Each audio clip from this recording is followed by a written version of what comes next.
안녕하세요. 오늘은 AI 핵심 용어들을 속속들이 파헤쳐보고 이걸 우리가 매일 쓰는 구글 워크스페이스랑 제미나이에서 어떻게 활용할 수 있는지 알아보려고 합니다. 우리가 늘 쓰는 그 도구들 안에 어마어마한 AI의 힘이 숨어 있거든요. 자, 그럼 바로 시작해볼까요? 여러분, 구글 문서나 지메일, 캘린더 정말 매일 쓰시죠? 그런데 이렇게 익숙한 도구들 뒤에서 사실은 엄청나게 똑똑한 AI 엔진이 돌아가고 있다는 거 혹시 알고 계셨어요? 오늘은 바로 그 비밀의 문을 한번 활짝 열어보려고 합니다. 아마 깜짝 놀라실 거예요. 나도 모르는 사이에 벌써 강력한 AI 비서랑 같이 일하고 있었던 거죠. 오늘 우리가 함께 여행할 순서예요. 먼저 우리가 매일 쓰는 AI는 대체 뭔지부터 보고, 그 다음에 그 AI의 핵심 엔진, 그러니까 뇌는 어떻게 돌아가는지, 또 어떻게 똑똑하게 업무를 자동화하는지, 그리고 안전장치는 잘 되어 있는지까지 살펴볼 겁니다. 마지막엔 여러분을 위한 핵심 활용 꿀팁까지 싹 정리해 드릴게요. 자, 첫 번째 파트입니다. 당신이 매일 쓰는 AI.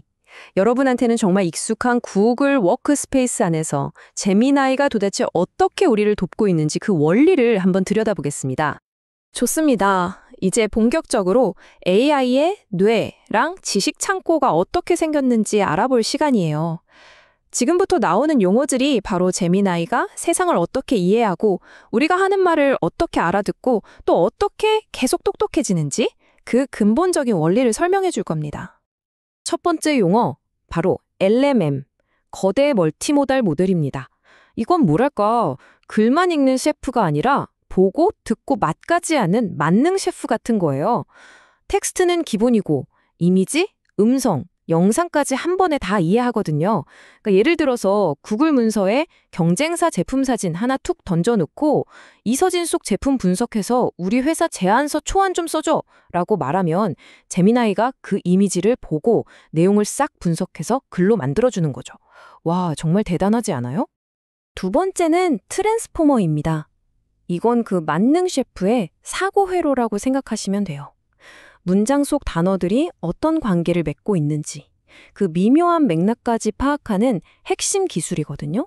덕분에 우리가 지메일에서 내가 참조로만 받았고 본문에 승인이란 단어 들어간 메일만 찾아줘. 이렇게 좀 복잡하게 말해도 제미나이가 그 진짜 의도를 정확하게 딱 알아채고 원하는 결과를 찾아주는 겁니다. 세 번째 개념은 미세 조정, 바로 파인튜닝이에요.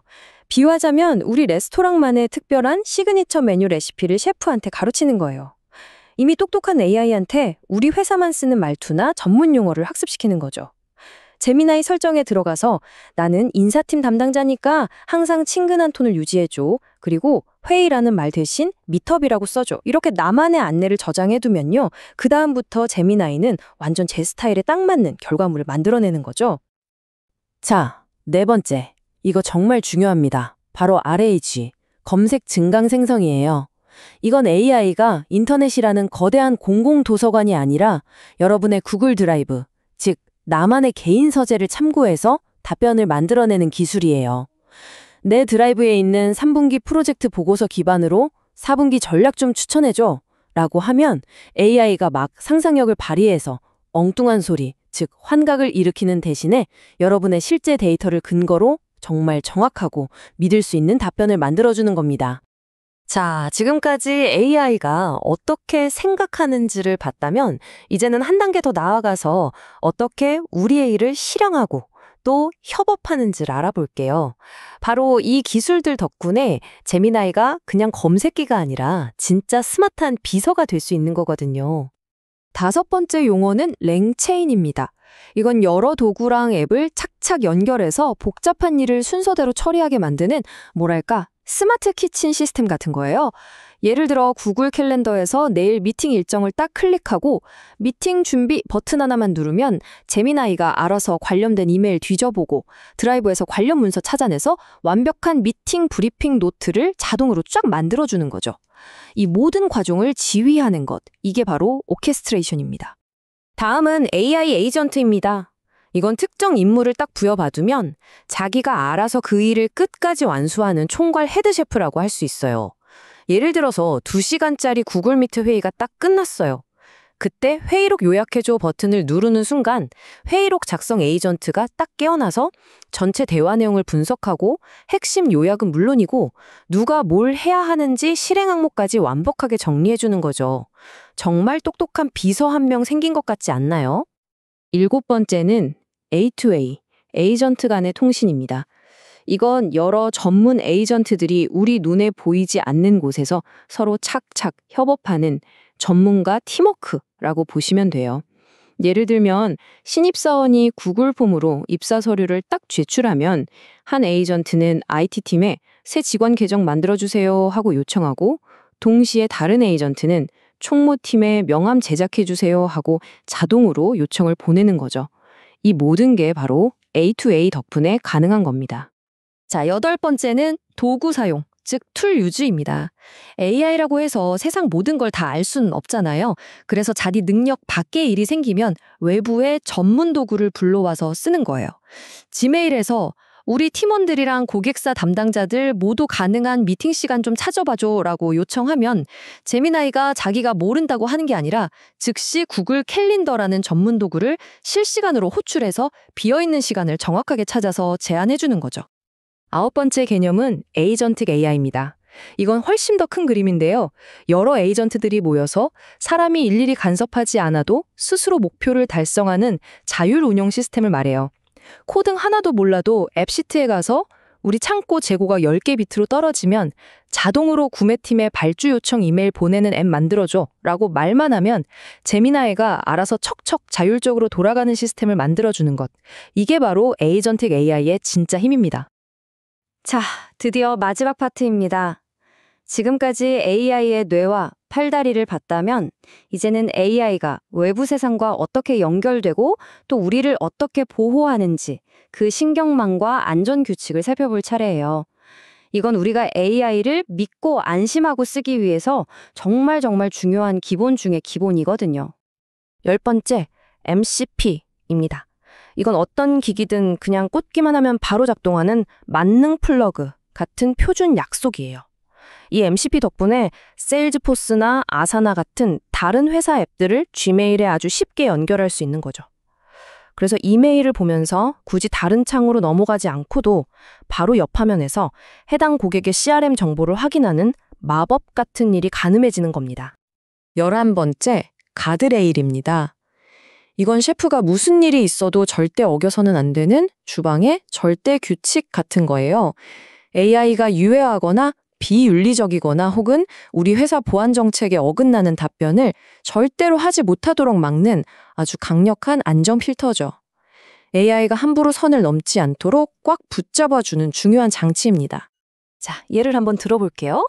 만약 누군가가 이렇게 좀 민감하고 위험할 수 있는 요청을 했다고 쳐보죠. 개인의 성과를 부정적으로 평가하고 낙인 찍을 수도 있는 이런 질문에 과연 AI는 어떻게 반응해야 할까요? 바로 이렇게 반응합니다. 가드레일이 딱 작동해서 위험한 요청을 그냥 차단하는 데서 끝나는 게 아니에요. 개인정보 보호 정책 때문에 그건 좀 어렵습니다.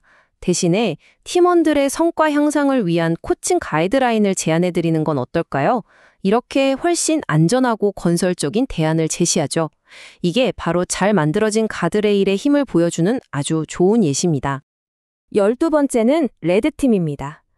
이건 마치 본사에서 몰래 보낸 미스터리 소퍼가 우리 레스토랑 서비스에 문제는 없는지 테스트하는 것과 같아요. 구글 내부의 전문가들이 일부러 야, 경쟁사 해킹하는 코드 좀 짜봐 같은 온갖 나쁜 질문을 던져서 AI의 약점을 미리 찾아내고 그걸 막을 수 있는 방어 로직을 심어두는 과정이죠. 덕분에 우리가 안전하게 AI를 쓸 수 있는 겁니다. 드디어 마지막 13번째 용어 LLMOps입니다. 이건 전국의 모든 지점을 관리하는 프랜차이즈 본사 같은 개념이에요. 회사 관리자가 어드민 콘솔에서 자, 영업팀은 제미나이 써도 돼. 근데 법무팀은 아직 안 돼. 이런 식으로 부서별 권한을 설정하거나 AI야, 너는 대외비라고 표시된 폴더에는 절대 접근하면 안 돼. 이렇게 규칙을 정하는 것처럼 기업 전체의 AI 사용을 중앙에서 통제하고 관리하는 모든 활동을 뜻합니다. 와, 여기까지 오시느라 정말 수고 많으셨습니다. 이 13가지 핵심 용어를 이해한 바로 이 순간부터 여러분은 더 이상 AI를 그냥 시키는 대로 쓰는 사용자가 아니에요.